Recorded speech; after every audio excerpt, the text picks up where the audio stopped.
કર્યું, અમને આમંત્રણ આપી, ઘણા લોકો અહીંયા બોલે એવા છે, છતાંય સાથી આગેવાનોએ પણ મને બોલવાનો જે તક આપ્યો છે અને મને જે સન્માન આપ્યું છે એ બદલ સૌપ્રથમ બધા માટે એમના ચરણોમાં હું નમન કરું છું, સૌને હું પ્રણામ કરું છું. જોહાર. આપણે દર વખતે 9 ઓગસ્ટ ઉજવીએ છીએ, હજારોની સંખ્યામાં ભેગા થઈએ છીએ, નાચીએ છીએ, કૂદીએ છીએ, બૂમ બરાડા કરીએ છીએ, પણ આટલી મોટી વસ્તી હોવા છતાં, આટલી એકતા હોવા છતાં જે અત્યાચારો આપણા પર થયા છે એને પણ આપણે નહીં ભૂલવા જોઈએ. જે આદિવાસીઓને બંધારણમાં અધિકારો મળ્યા છે એ અધિકારો ઉપર જ્યારે તરાપ મરાતી હોય તો એ પણ આપણે આજના દિવસે યાદ કરવું જોઈએ.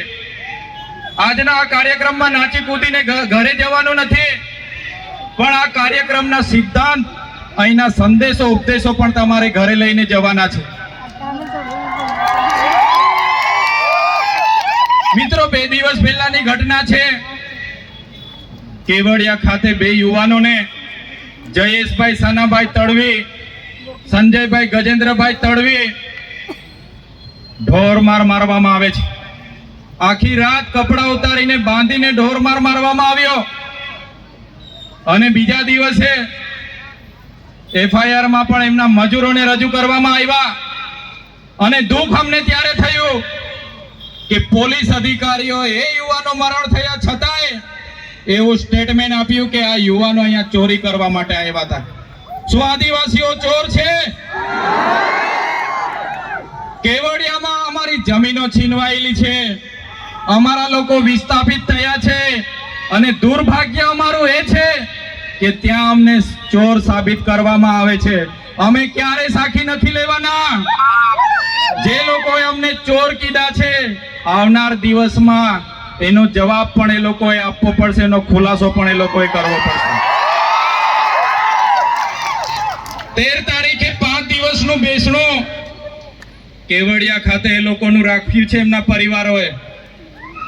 ત્યારે એ લોકોની આપવીતી જોઈને, એ યુવાનોને જે રીતે મારવામાં આવ્યા એ જોઈને ખરેખર એટલી બેરહેમીથી આદિવાસી યુવાનો પર અત્યાચારો થયા છે. ત્યારે આ 13 તારીખે આજના મંચ પરથી તમને આહવાન કરું છું, કેવડિયા વાળા એકલા નથી, એમની સાથે ડેડિયાપાડાના લોકો પણ છે. 13 તારીખે આખું કેવડિયા ભરાઈ જશે. 13 તારીખે આખું કેવડિયા અમે ભરી દઈશું. તૈયાર છો બધા? પોલીસના મિત્રોને પણ કેમ છું, ઘણા પોલીસ અધિકારીઓ આપણા સમાજના છે, એમને પણ હું આજના મંચ પરથી કેમ છું.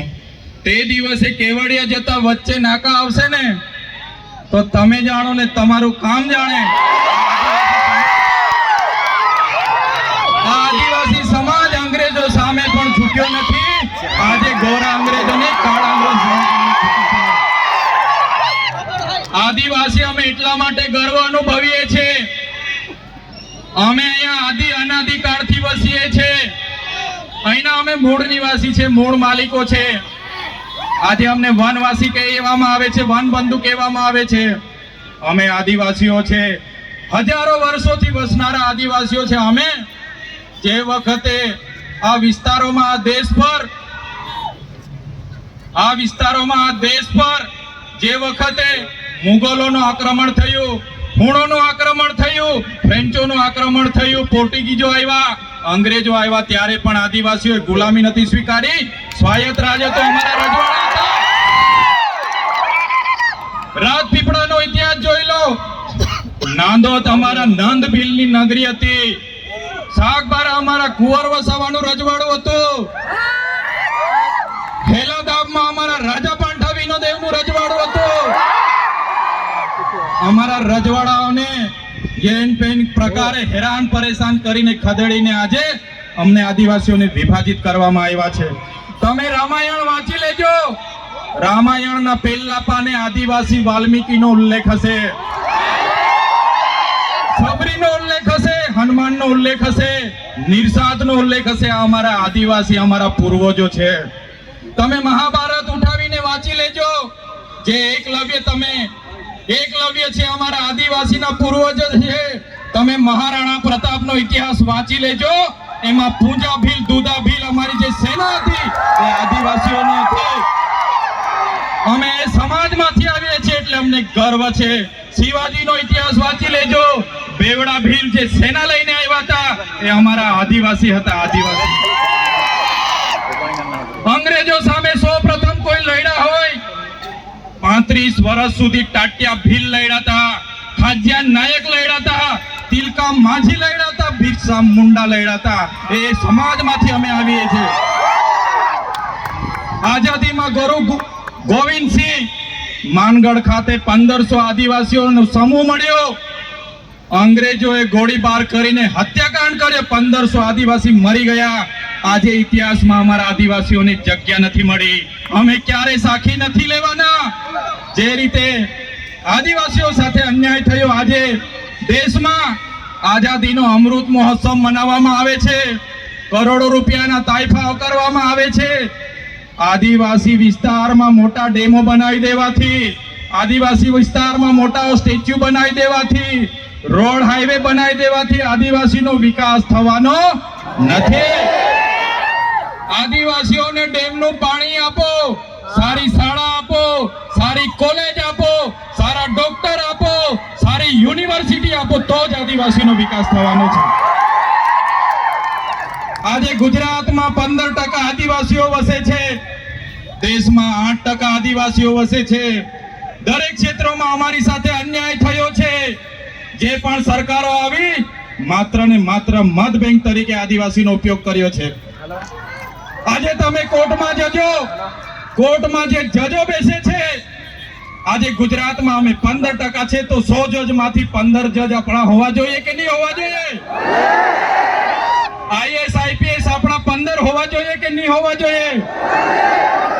મામલતદાર, ટીડીઓ, કલેક્ટર અમારા 15 હોવા જોઈએ. તે આજે નથી. એ હવે આવનાર દિવસોમાં આદિવાસી સમાજે જાગવાનું છે. આટલી મોટી સિટીઓમાં રિયલ એસ્ટેટ બને છે. રિયલ એસ્ટેટના બિલ્ડરો કોણ છે? કેટલા આદિવાસીઓ રિયલ એસ્ટેટના બિલ્ડરો છે? અમારા લોકોને શિક્ષા નથી આપવામાં આવી, નર્મદાનું પાણી નથી આપવામાં આવ્યું, કડાણા ઉકાઈ ડેમનું પાણી નથી આપવામાં આવ્યું. આજે પણ અમારા લોકો મજૂરી માટે શહેરમાં જવા મજબૂર થયા છે. અમે સાકી નથી લેવાના.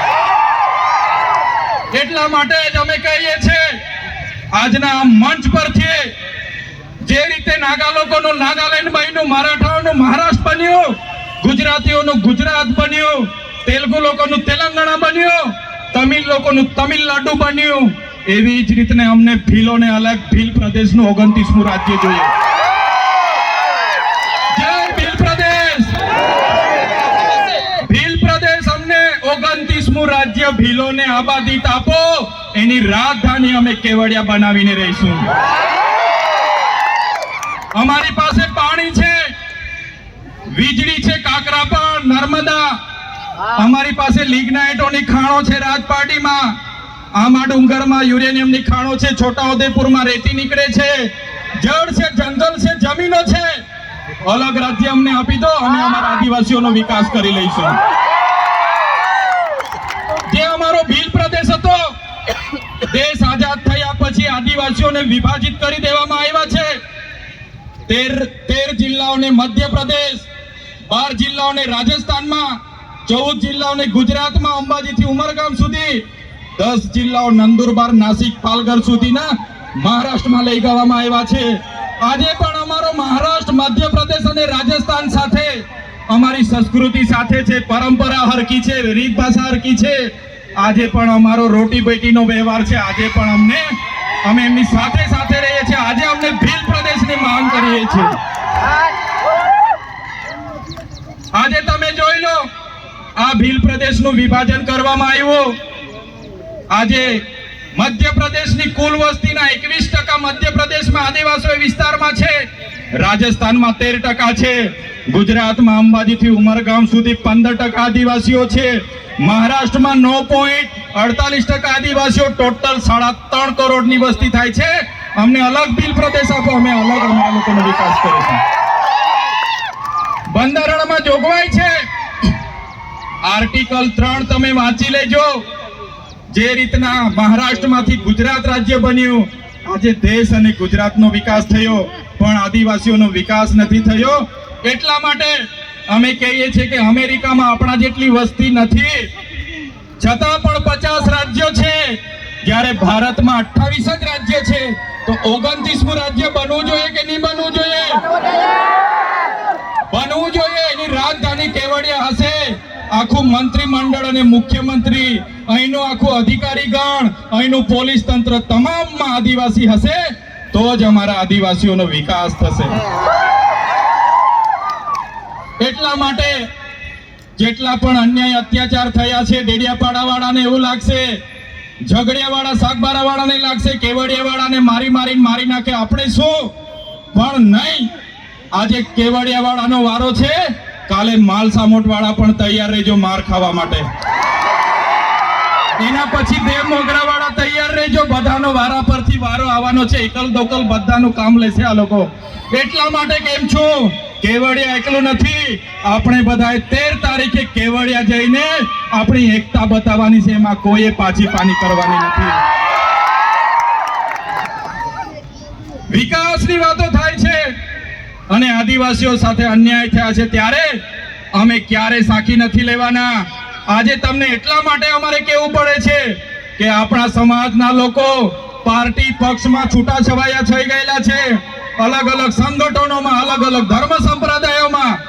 પણ કોઈ બી પાર્ટીમાં હોય, સમાજની વાત આવે ત્યારે આપણા બધા લોકોએ ભેગા થવું જોઈએ. આજે ભેગા નથી થતા, એ બડી દુઃખની વાત છે. દુઃખની વાત છે, આપણે ભેગા નથી થતા. અમે આ જાહેર મંચ પરથી કહીએ છીએ, જે દિવસે આદિવાસીઓના અવાજ બનતા અમારી પાર્ટી અમને રોકશે, એ દિવસે સૌથી પહેલા પાર્ટીના પાટિયા ઉતારીને અમે મૂકી દઈશું. અમારો સમાજ પહેલા, પછી પાર્ટીનો અમે વિચારીશું. આવનાર દિવસોમાં જ્યાં પણ આદિવાસી સાથે અન્યાય થશે, એ મહારાષ્ટ્ર હશે કે મધ્યપ્રદેશ હશે, આ આદિવાસી સમાજ માટે અમે લડી લઈશું.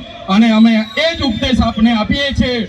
આજે એસસી અને એસટી કોટામાં 7 જજોની ન્યાયપીઠે જે ચુકાદો આપ્યો છે, મિત્રો, આવનાર દિવસોમાં આપણા શિક્ષણની અનામત, આપણી નોકરીની અનામત, આપણી રાજકીય અનામત ખતમ થઈ જવાની છે. યાદ રાખજો, જે જજોએ જજમેન્ટ આપ્યું છે એ ખૂબ ગંભીર બાબત છે.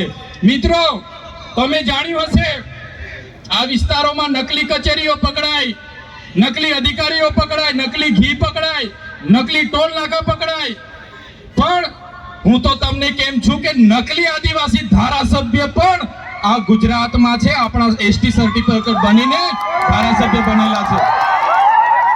નકલી આદિવાસી ધારાસભ્ય પણ ખોટા સર્ટીના આધારે આજે બન્યા છે. ત્યારે આપણે બધાએ લડવું પડશે. એટલા માટે જ વધારે સમય નથી લેતા. અહીંયા આવીને નાચી કૂદીને છૂટા પડવાની વાત છોડો. આપણા બાળકોને ભણાવો, આપણા લોકોને સિંચાઈનું પાણી મળે, સારી સુવિધા મળે, એ માટે લડો. આદિવાસીએ કોઈ પાસે શિક્ષા નથી છીનવી, આદિવાસીઓએ આજ દિન સુધી કોઈની નોકરી નથી છીનવી, આદિવાસીઓએ આજ દિન સુધી કોઈની જમીનો નથી છીનવી. તો આપણું છીનવાય છે ત્યારે તમે કેમ ચૂપ બેસો છો? આદિવાસીઓનું છીનવાય ત્યારે આખો સમાજ ચૂપ બેસે છે, ત્યારે દુઃખ થાય છે.